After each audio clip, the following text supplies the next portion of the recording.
ना इधर के ना उधर के, हम हैं साथ खबर के। असर से लाते हैं बदलाव, पक्ष विपक्ष नहीं जन पक्ष में झुका। आप देख रहे हैं उजाला न्यूज लाइव, बुलंद खौज बुलंद आवाज के साथ।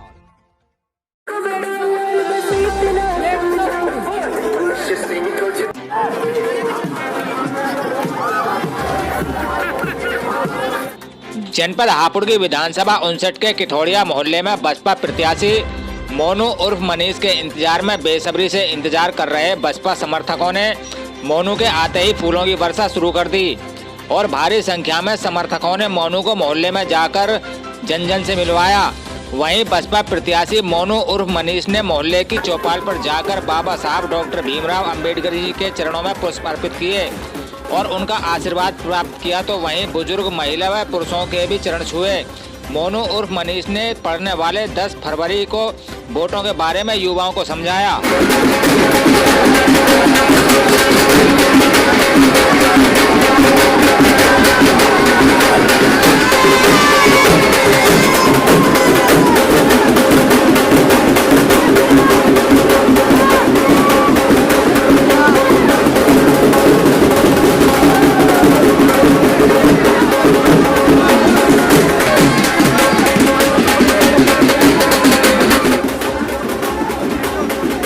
पिछली बार बहुजन समाज पार्टी से मेरा टिकट नहीं हो पाया,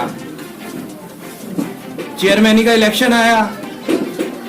आप लोगों के स्नेह से, आप लोग, माँ, मेरी बहन, हर एक बड़ा बूढ़ा, हर एक युवा चुनाव लड़ रहा था। मुझे उस चुनाव में ऐसा प्रतीत होता था जैसे ये चुनाव तो मेरा है ही नहीं, जनता का चुनाव है। अभी जब मैंने चुनाव लड़ना शुरू किया तो बहुत से लोग मेरे पास आया करते थे, कहते थे अरे अपने बाप की विरासत खराब कर लेगा, बाप 2 बार विधायक रहे हैं, 2 बार चेयरमैन रहे हैं, 5000 वोट पे सिमट जाएगा, 3000 वोट पे सिमट जाएगा। लेकिन आपका इतना भरपूर समर्थन मिला मुझे कि मैं जीत गया। लेकिन इस सरकार ने आपकी वोटों पे डाका डाला। डाला कि नहीं डाला? डाका डालने का काम ये हुआ, उन्होंने जबरदस्ती। अब ये चुनाव, आज मैं आपके बीच में बहन जी से आशीर्वाद प्राप्त करके बहुजन समाज पार्टी का कैंडिडेट के रूप में आज उतरा हूं हापुड़ से। उस चुनाव का बदला लेना है कि नहीं लेना?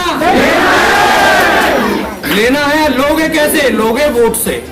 देखिए होता क्या है, गंगापुरा है, किठौड़िया मोहल्ला हमारा मोहल्ला है, हमारी बिरादरी का मोहल्ला है, जाटव बहुल्य मोहल्ला है, यहाँ और कोई नहीं रहता है। देखिए होता क्या है, यहाँ बहुत वोट पड़ती हैं, मेरे को ही पड़ेंगे ये भी मालूम है मुझे गर्व है इस बात का।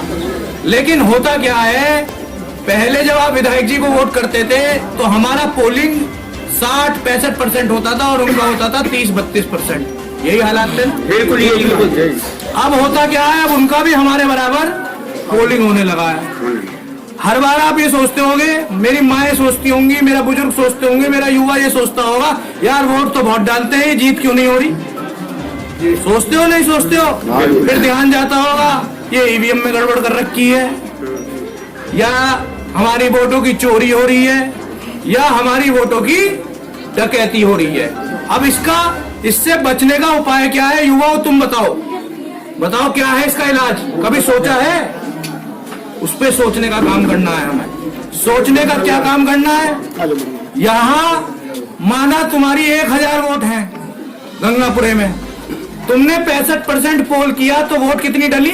650। अब 650 में मुझे मालूम है 2-4 कटेंगी, गलती से डल गई, या एक आधा परिवार ऐसा होगा जो कसम खाए बैठा होगा। 45 तो मेरी निकलेंगी। लेकिन अगर हम 90% वोट करेंगे तो 1000 में से कितनी निकलेंगी?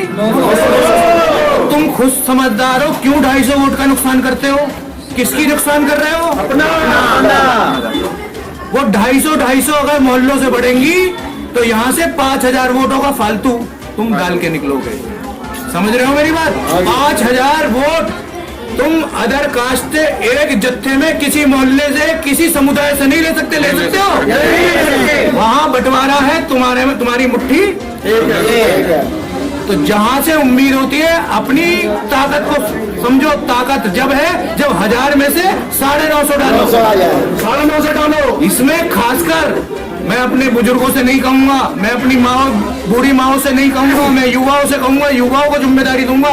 हल्ला मचाना नहीं है। उस दिन तुम सोचोगे गंगापुरा कठोरिया मोहल्ले की जगह भैया लज्जापुरी में क्या हो रहा है, भैया शंभूपुरे में क्या हो रहा है, वहां के जाने वहां के लोग।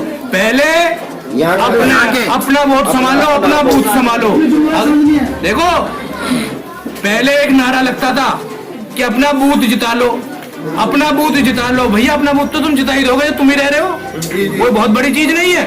जब 1000 वोट तुम्हारी है तो जब किसी और की निकलनी नहीं है तो जीतता तो है ही।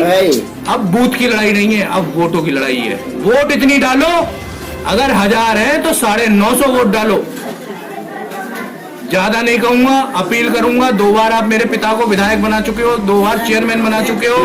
10 साल से हम सत्ता में नहीं है। हमारे साथ क्या क्या हो रहा है, 2 अप्रैल का कांड भी तुम्हें याद है, मेरे साथ क्या हुआ है वो भी तुम्हें मालूम है। मैं नहीं बताना चाहूंगा वो चीज, कोई जरूरत नहीं है उन चीजों की, सबके दिल में है वो चीजें। मुझे विधायक बनाओ, मुझे इतना अपना वोट दो कि कल दूसरे लोगों की वोट अगर इतनी सी भी मिले तो हमारी इतनी हो, उससे जुड़ के हमारा काम हो जाए। वो जब होगा जब आपका वोटिंग परसेंटेज ज्यादा होगा। आप समझदार हैं। इसी के साथ में अपनी बात खत्म करता हूँ। जय भीम, जय भारत।